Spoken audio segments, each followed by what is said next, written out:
નર્મદા જિલ્લાના રાજપીપળા ખાતે સાંસદ Shri Mansukhbhai Vasava, collector Shri, DDO Shri, DCF Shri અને તમામ વિભાગોના શાખાના અધિકારીઓની ઉપસ્થિતિમાં, જિલ્લા પ્રમુખ શ્રી, ધારાસભ્યશ્રીની ઉપસ્થિતિમાં દિશા મોનિટરિંગની આજે મિટિંગો થઈ અને આ મિટિંગમાં અમે વિવિધ બાબતોની એમની સાથે ચર્ચાઓ કરી છે.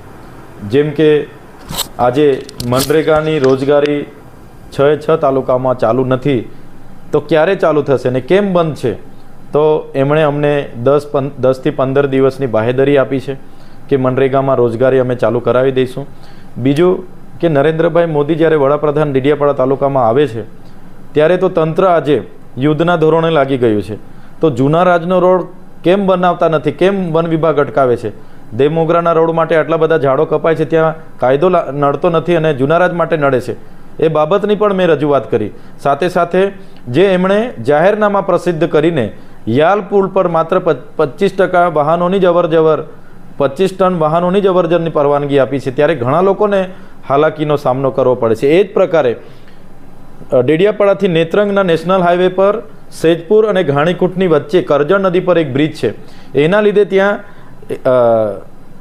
એંગલ લગાડવામાં આવ્યા છે, જેના કારણે 4 વ્હીલ સિવાયના વાહનોની અવરજવર નથી થતી અને ડાયવર્જન ગ્રામ્ય વિસ્તારમાંથી ખેડીપાડા થઈને, કેવડી થઈને, ફૂલવાડી થઈને આપવામાં આવ્યો છે. ત્યારે નેશનલ હાઈવેને આજે મેં રજૂઆત કરી છે, તાત્કાલિક ધોરણે જો બ્રિજ જર્જરિત હાલતમાં હોય તો બાયપાસ એની નીચે બનાવવામાં આવે અને લોકોને આવવા જવા માટેની વ્યવસ્થા કરવામાં આવે, એની એક વાત કરી છે. ત્રીજી વાત, ચિકદા તાલુકો નવો અસ્તિત્વમાં આવ્યો છે ત્યારે ત્યાં બસ સ્ટેશન ઊભું કરવામાં આવે, પોલીસ સ્ટેશન ઊભું કરવામાં આવે, તાલુકા પંચાયત મામલતદાર ઊભી કરવામાં આવે અને સાથે સાથે ITIથી લઈને તમામ પ્રકારની શાખાઓ, તમામ પ્રકારના અધિકારીઓ ત્યાં હાજર રહી અને લોકોની સેવાકીય પ્રવૃત્તિ સરળ બને એ બાબતોની રજૂઆત કરવામાં આવી છે. સાથે મધ્યાહન ભોજનના જે કોન્ટ્રાક્ટરને આપવાની પદ્ધતિ છે, જ્યારે એક જિલ્લામાં એક જ કોન્ટ્રાક્ટર આખી શાળાઓમાં મધ્ય ભોજન પૂરું પાડે છે, એવું ગુજરાત સરકારે અહીંયા એક એજન્સી નક્કી કરી છે, જેનો પણ મેં વિરોધ કર્યો છે અને કીધું છે કે જે પ્રકારે મધ્ય ભોજન ચાલે છે એ પ્રકારે એમને મધ્ય ભોજન ચાલવું જોઈએ. જેવી અનેક પ્રકારની સુખાકારી યોજનાઓની મેં એમની સાથે ચર્ચા કરી છે અને જે રોડ અને રસ્તા પેચવર્કના બાકી છે એને પેચવર્ક કરવામાં આવે, સાઇટ કટિંગો કરવામાં આવે, જ્યાં નાળા જર્જરિત છે ત્યાં નવા નાળા બનાવવામાં આવે. સાથે સાથે પ્રધાનમંત્રી આવાસના જે બીજા અને ત્રીજા હપ્તાઓ પેન્ડિંગ છે એ પણ પૂર્ણ કરવામાં આવે.